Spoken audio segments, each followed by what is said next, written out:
Hello everyone. कल हमने BSc third year में बायोस्टैटिक्स डिस्कस किया था, इसके जनरल इंट्रो को डिस्कस किया था। आज हम आपका फर्स्ट पेपर का जो यूनिट थर्ड है उसके अंतर्गत हम आपका रिवीजन स्टार्ट करने जा रहे हैं। Lag culture. लैग कल्चर की बात करें तो इंट्रोडक्शन की लैग कल्चर की हिस्ट्री काफ़ी प्रिमिटिव है। इसका उल्लेख महाभारत में भी मिलता है, जहाँ कौरवों ने पांडवों के लिए एक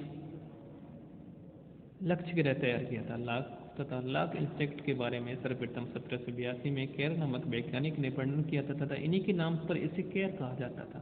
बाद में केयर को लेसिफर लाका कहा जाता है। इसका मॉडर्न नेम टैगार्डिया लाका है।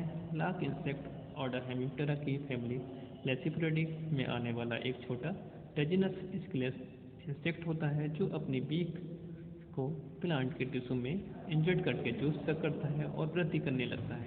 जिसके शरीर के पश्च भाग से लाख का सिक्रीशन होता है। इसकी स्वयं की बॉडी लाख से एक सेल के अंदर कवर हो जाती है। वास्तव में लैग का सिक्रीशन प्रोटेक्शन के लिए होता है। कॉमर्शियल लैग का प्रोडक्शन फीमेल्स की बॉडी से होता है। फीमेल इंसेक्ट मेल से लार्ज होती है तथा इसमें पियर्सिंग एंड सगिंग टाइप के माउथ पार्ट्स पाए जाते हैं। होस्ट प्लांट की अगर बात करें तो लैग इंसेक्ट में एक से अधिक होस्ट प्लांट होते हैं। बर्न्स ने 1958 में 113 वेराइटीज के होस्ट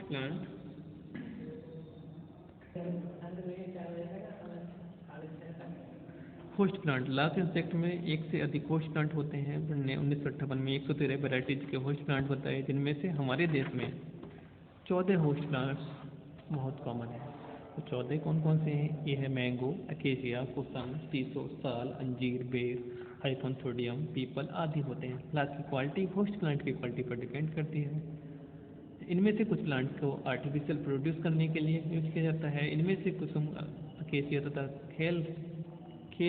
खैर को अगर डायरेक्टली फील्ड में बो दिया जाए तो बेटर क्वालिटी की लाख मिलती है, जबकि कुछ अन्य प्लांट्स जैसे पलास, बेर आदि से अच्छी क्रॉप उस टाइम पे मिलती है जब उन्हें पहले नर्सरी में बोया जाए, फिर उसके बाद फील्ड में बोया जाए। Life history of lac insect fertilisation के फौरन बाद प्रत्येक फीमेल मैच्योर फीमेल एक सेल के अंदर 200 से 500 तक एग देती है। ये वर्क अक्टूबर से नवंबर में किया जाता है। एग्स लिविंग लेइंग के 6 वीक के बाद उसमें हैचिंग स्टार्ट हो जाती है, जिससे निम्फ बनते हैं। ये निम्फ बहुत बड़ी संख्या में बाहर निकलते हैं। निम्फ के इसी मास को एमरजेंस कहा जाता है, स्वार्मिंग कहा जाता है। निम्फ, अगर निम्फ की बात करें तो निम्फ 0.5 mm लंबे, लाल कलर के तथा बोट शेप्ड होते हैं। इनके हेड पर एंटीना, ऑसिलियाई, पियर्सिंग एंड सकिंग टाइप के माउथ पार्ट्स पाए जाते हैं। इनके थोरैक्स में 3 सेगमेंट होते हैं, जिनमें 2 pair spicules, spiracles and 1 pair walking legs होते हैं। बाहर निकलने के साथ ही निम्फ फूड की तलाश करने लगते हैं और होस्ट प्लांट तक पहुंच जाते हैं। ये ज़्यादातर रसीले तथा स्मॉल स्टेम पर फीड करते हैं, क्योंकि इनकी जो माउथ पार्ट होते हैं काफ़ी वीक होते हैं। निम्फ की संख्या निश्चित नहीं होती है। जो निम्फ सेटल हो जाते हैं वे होस्ट प्लांट की ब्रांच से सेप को सक करना प्रारंभ कर देते हैं और रेजिनस सब्सटेंस का सिक्रेशन स्टार्ट कर देते हैं। ये सिक्रेशन उनके पूरे बॉडी पर प्रेजेंट स्पेशल टर्मल ग्लैंड से निकलता है। जैसे ही सिक्रेशन एयर के संपर्क में आता है वह हार्ड हो जाता है। निम्फ बॉडी के चारों ओर एक कोटिंग बनाता है, जिसे सेल कहते हैं। अब इसी सेल के अंदर निम्फ की ग्रोथ होती है, मॉर्फोलॉजिकल चेंज एवं लाख का सिक्रेशन होने लगता है। मेल्स का सेल लॉन्ग तथा सिकार लाइक होता है तथा उसमें 2 पोर होते हैं, जिनमें से पोस्टीरियर होल से मेल बाहर आ जाता है। 6 से 8 वीक के बाद निम्फ एक्टिव विंग्ड मेल तथा विंगलेस फीमेल में कन्वर्ट हो जाते हैं। मेल 30% एंड फीमेल 70% होती है। एक मेल की कई फीमेल को फर्टिलाइज कर सकता है। इनका लाइफ पीरियड काफ़ी शॉर्ट होता है, बट फीमेल्स का लाइफ पीरियड काफ़ी लॉन्ग होता है और वह जीवन पर्याप्त लाख का सिक्रेशन करते हैं। अब बात करते हैं कल्टीवेशन ऑफ लाख, यानी जो लाख है, लाख का कल्टीवेशन कैसे किया जाता है। लाख का कल्टीवेशन एक कॉम्प्लेक्स क्रिया है, जिसलिए लाख का कल्टीवेशन करने वालों को इनोकुलेशन, स्वार्मिंग पीरियड तथा हार्वेस्टिंग को कंप्लीट नॉलेज होनी चाहिए। इनोकुलेशन यह लाख कल्टीवेशन की फर्स्ट स्टेप है, जिसमें यंग वंस को उनके प्रॉपर होस्ट पर लगा दिया जाता है। अब बात करते हैं types of incubation. Incubation 2 type का होता है। नंबर 1 नेचुरल इनोकुलेशन और number 2 artificial inoculation types of inoculation. Natural inoculation में निम्फ एक ही प्लांट पर इन्फेक्शन करके उसी शाखों से जूस को सक करने लगते हैं। इस प्रकार के इनोकुलेशन में कुछ कमियां देखी जाती हैं, जैसे जैसे तेज धूप, भारी बरसात, वायु की गति होती है, पृथ्वी प्रभाव बढ़ता है, तो इसके अलावा भी कई पैरासाइट एंड प्रीडेटर्स का भी भय बना रहता है, क्योंकि अगर लाख को होस्ट प्लांट से ना निकला जाए तो पैरासाइट्स व प्रीडेटर्स की संख्या बढ़ती चली जाती है। नेचुरल इनोकुलेशन में यह भी निश्चित नहीं होता कि इनोकुलेशन फॉर्म हुआ है। उपरोक्त कमियों को ध्यान में रखते हुए नेचुरल इनोकुलेशन को अवॉइड किया जाता है। आर्टिफिशियल इनोकुलेशन, इस प्रकार के इनोकुलेशन में नेचुरल इनोकुलेशन के दौरान होने वाली सभी कमियों को दूर किया जाता है। इस मेथड में सबसे पहले होस्ट प्लांट के जनवरी व जून के मंथ में काट छांट की जाती है। इसमें पेड़ की जिन ब्रांच पर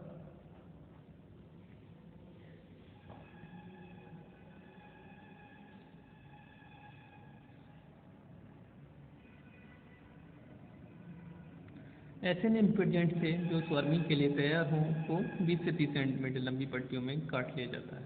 इसके बाद काटी गई शाखाओं को पीस को फ्रेश प्लांट्स के कुछ इस तरह से बांध दिया जाता है कि काटी गई स्टिक कई जगह ब्रांच को टच करें। इस प्रोसेस में कई सावधानियां रखनी चाहिए, जैसे जिन ब्रांच में इसको बांधना है उन पर एग एंड निम्फ अच्छी संख्या में प्रेजेंट हो, दूसरे उन ब्रांच पर कोई ना तो पैरासाइट हो और ना ही प्रीडेटर है। इसके अलावा ब्रांच पर प्रेजेंट एग व निम्फ स्वस्थ तथा स्वार्मिंग के लिए तैयार हों, जिससे अधिक प्रतीक्षा न करनी पड़े। इनोकुलेशन के यूनिफॉर्मली के लिए 3 से 4 ट्यूब को कार्य में लगाया जाता है। इस मेथड में time to time host plant change करते रहना चाहिए, जिससे निम्फ को प्रॉपर न्यूट्रिशन मिल सके। अब बात करते हैं इनोकुलेशन पीरियड, यानी उसको कलेक्शन कैसे करते हैं। हमारे देश में 2 टाइप्स की क्रॉप्स होती हैं, एक तो रेगनी व सेकंड कुसमी। इनमें से रेगनी क्रॉप्स को कार्तिक की तथा बैसाखी और कुसमी को अगहती व जेठी बांटा जाता है। स्वार्मिंग लाख इंसेक्ट की लाइफ हिस्ट्री में यह है एक वेरी इंपॉर्टेंट प्रोसेस होती है, इसलिए स्वार्मिंग की वास्तविक तरीके से कंप्लीट जानकारी होनी चाहिए। स्वार्मिंग के लिए टाइम पर एन रीजन में अपर सरफेस पर येलो कलर के स्पॉट्स आते हैं। इस समय मसल्स कांटेक्ट करती हैं और इंसेक्ट अटैचमेंट वाले जगह से अलग हो जाते हैं। ऐसा करने पर जहां अटैच था वहाँ एक खाली कैविटी बन जाती है, जो बाद में वैक्स से कवर हो जाती है। जब एग में हैचिंग होती है तो वह ऑरेंज कलर के हो जाते हैं और इस तरह से लगातार स्वार्मिंग की डेट का पता चलता रहता है। हार्वेस्टिंग, अगर हार्वेस्टिंग की बात करी जाए तो होस्ट प्लांट से तैयार लाख को कलेक्ट करने की प्रोसेस हार्वेस्टिंग कहलाती है। हार्वेस्टिंग 2 टाइप की, इमेच्योर और मैच्योर। इमेच्योर हार्वेस्टिंग, इस टाइप की हार्वेस्टिंग स्वार्मिंग से पहले की जाती है और इससे मिलने वाली लाख को एरी लाख कहते हैं। मैच्योर हार्वेस्टिंग, इसमें क्रॉप का कलेक्शन स्वार्मिंग के बाद होता है। इसमें प्राप्त लाख मैच्योर लाख कहलाती है। हार्वेस्टिंग का पीरियड अलग अलग होता है, जैसे कार्तिक क्रॉप का harvesting period October to November होता है, बैसाखी का harvesting period May to June होता है।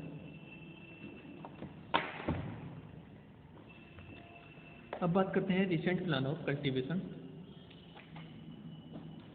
लेग क्रॉप की बेस्ट खेती के लिए कुछ एडवांस प्लान बताए गए हैं। आजकल 2 टाइप की प्लानिंग की जाती है। नंबर 1 क्यूट सिस्टम और दूसरा है अल्टरनेटिव प्लांट। क्यूट सिस्टम की अगर बात की जाए तो होस्ट प्लांट के सभी ब्रश एक निश्चित एरिया में होते हैं को कंटिन्यूस कल्टीवेशन प्रोसेस यूज नहीं करते, क्योंकि ऐसी कंडीशन में सभी होस्ट प्लांट पर लाइक इंसेक्ट का लगातार आक्रमण हो जाता है, जिससे 100% प्लांट का कोई रेस्ट नहीं मिल पा रहा है, जिससे निम्फ व एडल्ट्स को न्यूट्रिटिव स्टेप की कमी पड़ने लगती है, जिसका सीधा प्रभाव लैग के प्रोडक्शन पर पड़ता है। इसलिए एक फील्ड्स के प्लांट्स को 5-5 के ग्रुप्स में लगाकर उन पर नंबरिंग कर दी जाती है। प्लांट्स के इस आर्टिफिशियल डिवीजन या मार्किंग कल्टीवेशन के को क्यूट सिस्टम कहा जाता है। इसका बेनिफिट यह मिलता है कि जब होस्ट प्लांट्स का एक ग्रुप ग्रो कर रहा होता है तो उस समय सेकंड ग्रुप रेस्ट कर रहा होता है।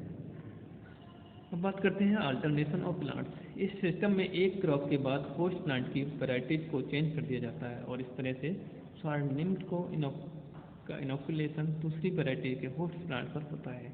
इस तरह से प्रत्येक होस्ट प्लांट के पर्याप्त रेस्ट मिल जाता है।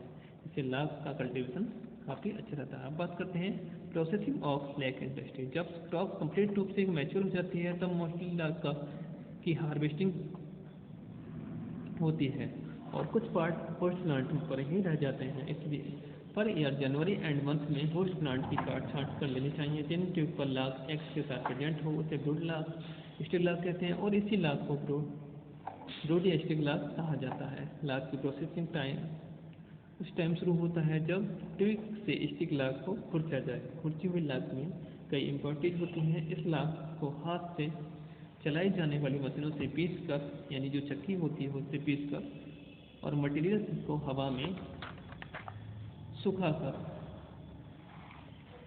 ग्रेन्यूल्स प्राप्त कर लिए जाते हैं। इसी ग्रेन्यूल्स को सीड लाख कहते हैं। अब सीड लाख को वाटर में डुबोकर वॉश किया जाता है और सनलाइट में सुखाकर ब्लीच किया जाता है और इसे कपड़ों के थैलों में रखकर अलग अलग से आग से पिघलाया जाता है। हीटिंग करते समय वैक्स को थोड़ा ट्विस्ट कर दिया जाता है जिससे लाख थैले से बाहर छनकर बाहर निकलने लगती है और इसमें जो इम्प्योरिटीज होती हैं वो जो थैला होता है उसके अंदर रह जाती हैं। इसी को एरी लाख कहते हैं। छनी लाख को ठंडा किया जाता है और उसे बटन जैसी आकृतियों में सॉलिड कर लिया जाता है। यही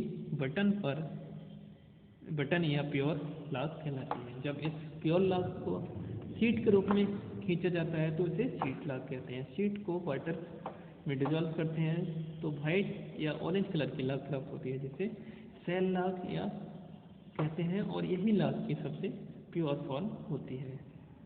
नोट, कुसमी लाख को बेस्ट एंड ढाक लाख को, यानी जो ढाक का जो पेड़ होता है उससे जो लाख प्राप्त होती है उसको सबसे खराब लाख माना जाता है या चीपेस्ट माना जाता है। अब है इसका कंपोजिशन ऑफ लाख, इसको हम कल डिस्कस करेंगे।